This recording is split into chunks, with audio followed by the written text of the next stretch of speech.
رسول اللہ صلی اللہ علیہ وسلم جمعہ کے دن خطبہ دینے کے لیے تشریف لاتے تو اس کا یہ معمول ہوتا تھا، کس کا؟ ابن سلول کا، عبداللہ ابن ابی ابن سلول کا۔ وہ خود کھڑا ہوتا تھا اور کھڑا ہو کر لوگوں سے کہا کرتا تھا ایھا الناس ھذا رسول اللہ صلی اللہ علیہ وسلم بین اظہرکم، لوگوں تمہاری خوش قسمتی ہے، خوش بختی ہے، تمہارے درمیان اللہ کے رسول موجود ہے۔ رسول اللہ جب بھی خطبہ دینے کے لیے مسجد نبوی میں تشریف لاتے تو آپ کے خطاب سے پہلے یہ عبداللہ ابن ابی ابن سلول ایک مختصر خطاب دیا کرتا، کیا کہتا؟ ایھا الناس ھذا رسول اللہ بین اظہرکم، لوگوں یہ رسول اللہ ہے جو تمہارے درمیان تشریف رکھتے ہیں۔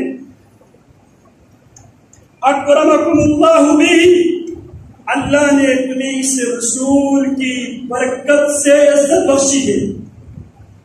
وعزکم اللہ بہ، اللہ نے تمہیں اس رسول کی برکت سے فضیلت بھی بخشی ہے، عزت بھی بخشی ہے، تو لہذا تمہاری ذمہ داری ہے فانصروہ وعزروہ،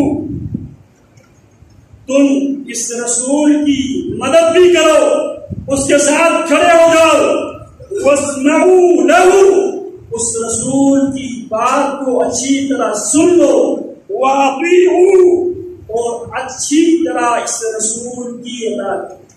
یہ تقریر کون کرتا تھا؟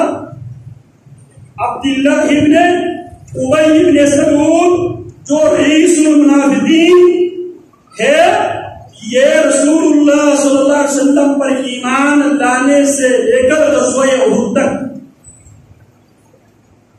یہ گفتگو کیا کرتا تھا ہر جمعے، اور یہ رسول اللہ کے پیچھے نماز بھی پڑھتا تھا، رسول اللہ کے پرچم تلے جنگ میں بھی شریک ہوتا تھا، لیکن اس کی یہ اطاعت محبت رسول سے خالی تھی، لہذا اس کے لیے اللہ رب العالمین نے اس کے لیے اور اس سے ملتے جلتے لوگوں کے لیے وہی سنائی، ان المنافقین فی الدرک الاسفل من النار، بے شک جو منافق ہیں قیامت کے دن جہنم کے سب سے آخری کے خانے میں منافقین ہوں۔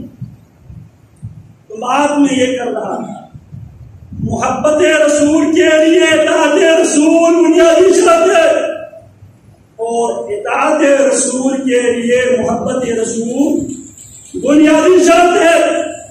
ذرا ہم اپنا جائزہ لیں، ہمارا جائزہ لیں،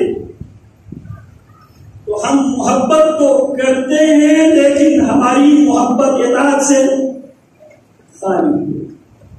جن لوگوں نے صرف محبت کی اور ان کی محبت میں اطاعت نہیں کی، ان کی وہ محبت ان کی کام نہیں لائی، اور ہمارے بھی اللہ کی نبی سے محبت تو ہے، اس محبت میں اطاعت نہیں ہے، تو کیا ہماری یہ محبت ہماری نجات کے لیے کافی ہے؟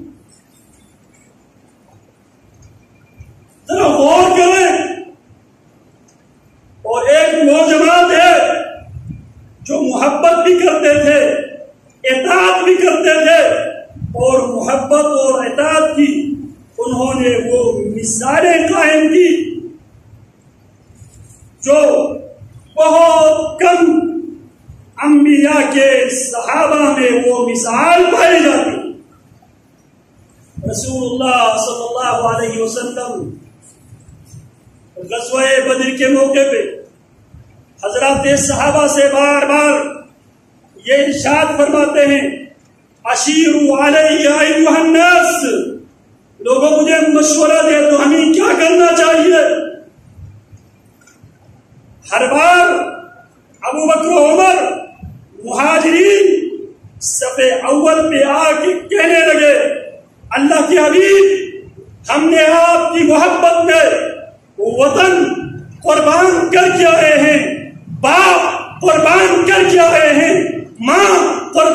کے آئے ہیں, کاروبار چھوڑ کے آئے ہیں, تجارت چھوڑ کے آئے ہیں, مکانات چھوڑ کے آئے ہیں, رشتہ دار چھوڑ کے آئے ہیں, اب جان کی قربانی باقی ہے.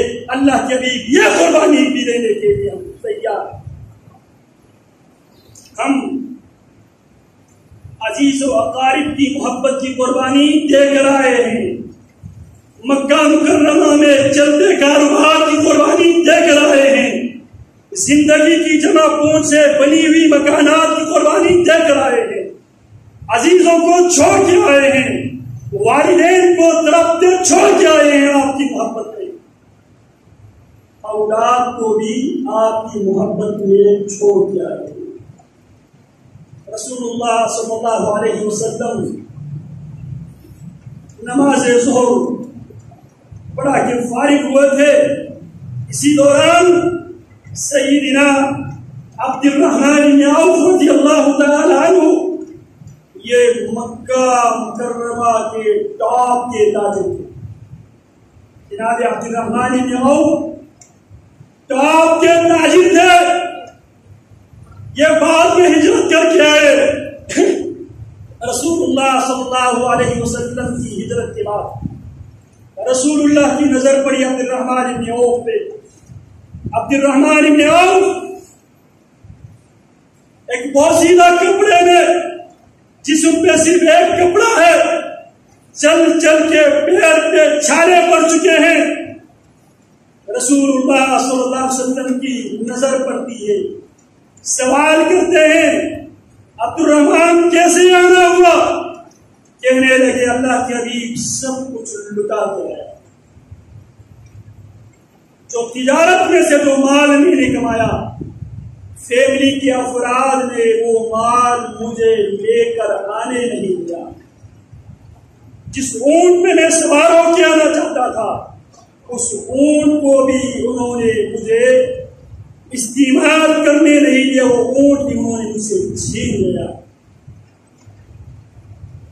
جو میرا بیٹا ہے, لخت جگر ہے, اولاد کی محبت والدین جانتے ہیں.